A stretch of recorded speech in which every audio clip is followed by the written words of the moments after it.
Dan untuk mendapatkan gambaran lanjut Nahas Udara di Langkawi di talian ketika ini ialah penolong pengarah operasi Jabatan Bomba dan Penyelamat Negeri Kedah, Nazri Zakaria. Tuan, Assalamualaikum Tuan. Waalaikumsalam warahmatullahi. Tuan, boleh dapat Tuan perincikan kronologi yang berlaku sekitar jam 2 petang tadi?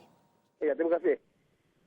Pada lebih kurang pukul 1.55 petang tadi, pihak Tentera Udara Republik Indonesia Pasukan Kooperatif menjalankan latihan. Dan semasa latihan berlaku perselisihan lah. Dan akibat itu berlakulah maksudnya pelanggaran. Dan dua buah daripada 6 buah yang beraksi di udara sudah terhempas. Sebuah terhempas di Kampung Gelam, Kedawang, dan sebuah lagi di sekitar Kampung Sarakuda di Langkawi lah. Jadi yang sebuah lagi yang di Kampung Gelam tu telah terjatuh di atas 2 buah rumah di Kampung Gelam dan menyebabkan kebakaran kepada dua buah rumah tersebut.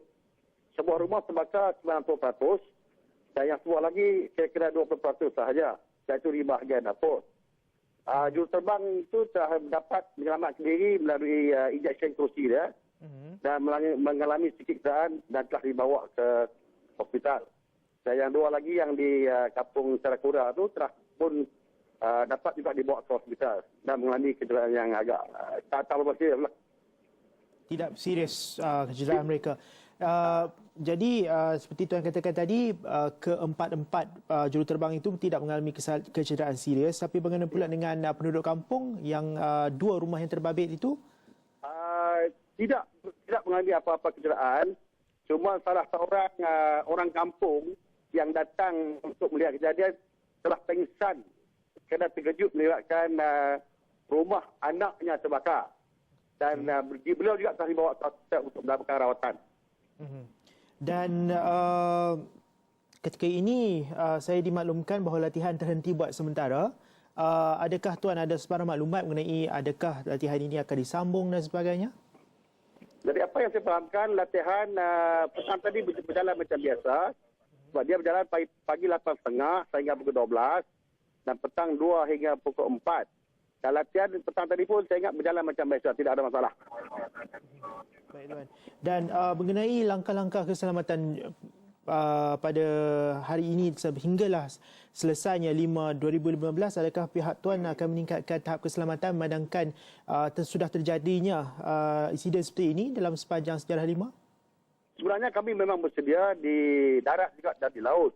Kita ada 4 stesen darat yang kita bersedia sepanjang masa 5 ini dan 2 di laut. Jadi persiapan yang kita buat agak baik dan kita akan teruskan dengan persiapan yang kita buat bagi menghadapi sebarang kemungkinan sepanjang 5 ini berlangsung.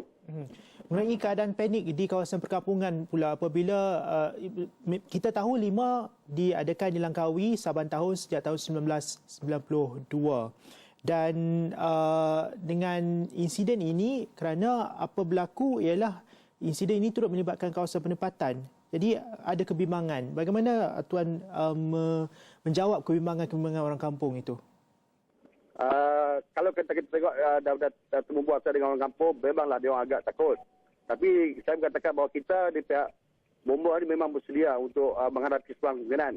Dan kita akan respon secepat mungkin apabila kita diberitahu berkenaan dengan apa-apa insiden yang berlaku. Okay. Terima kasih Tuan. Sama. Kerana berkongsi maklumat terkini mengenai kejadian yang melibatkan 2 pesawat Jupiter Aerobatic Team